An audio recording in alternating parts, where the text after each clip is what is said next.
the newsagents.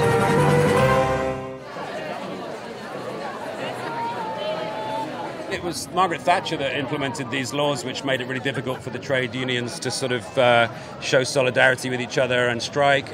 It means that we are unable to do what SAG-AFTRA have done, which is to go on strike. It's crazy in some respects that a country with such an incredible sort of socialist organisation such as the NHS also has these anti-worker laws, you know, and amazing that in America, where socialism is a dirty word, they are able to strike and they are able to show solidarity with each other. It's just super important that we as Equity, show our friends over there that we stand with them.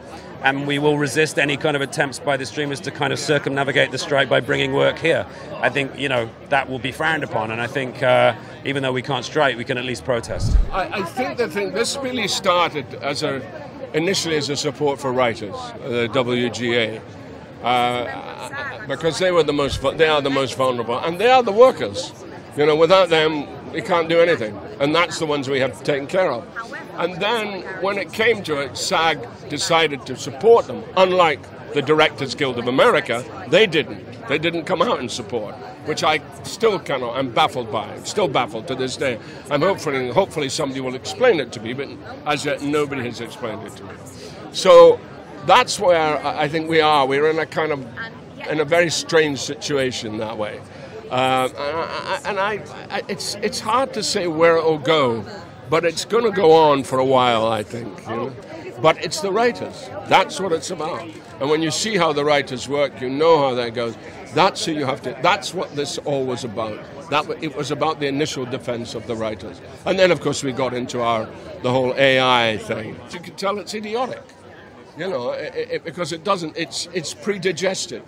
When you read something which is of a kind of predigested nature, and that, no actor what he saw would go, not very good. So it's to be avoided. But unfortunately, this thing that they want to hold your image in perpetuity, it cannot be allowed. That's worse. That's worse than actually not getting the money. It's worse that they could do that to you.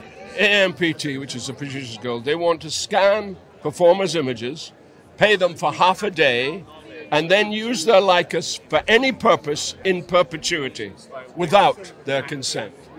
That is more unforgivable than anything, and that's the thing that has to be stopped.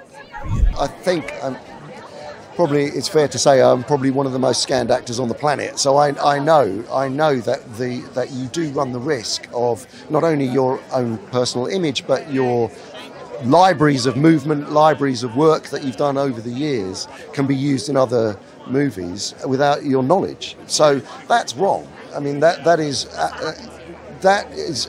without being 100% sure, I'm pretty certain. I know from the other side, I know how it's done because I've directed films and I know how it works. So that's got to stop. There has to be some regulation, and that's with all of this new technology. It offers amazing creative possibilities, but it also offers the opportunity to really rob an actor of a livelihood, and that's what this is about, partially. And then, of course, there's the whole residual argument, of course. But and as I was just saying earlier, people assume that actors get paid huge wages. Well, yes, but then they don't work all the time. So that they might get they might do a TV series, then they might not work for a year after that. So meanwhile, everyone thinks because they're seeing them on the television that they must be immensely rich. Well, no, they're not, because they get taxed like everybody else. But then they've got to make that last for months and months and months. So today is really great, and hopefully the message will get out. The people that they watch on screen every day and get enormous pleasure from, or have their lives changed by in some respects. People think of the passion that people follow big franchise movies and characters in movies, and they mean a lot to them. So therefore, if you want this to continue, you have to support them, and not just think we're different. We're not. We're all just workers. We're providing a service. We've got a set of talents, and we're providing a service, and that's it. The Newsagents. This is a Global Player original podcast.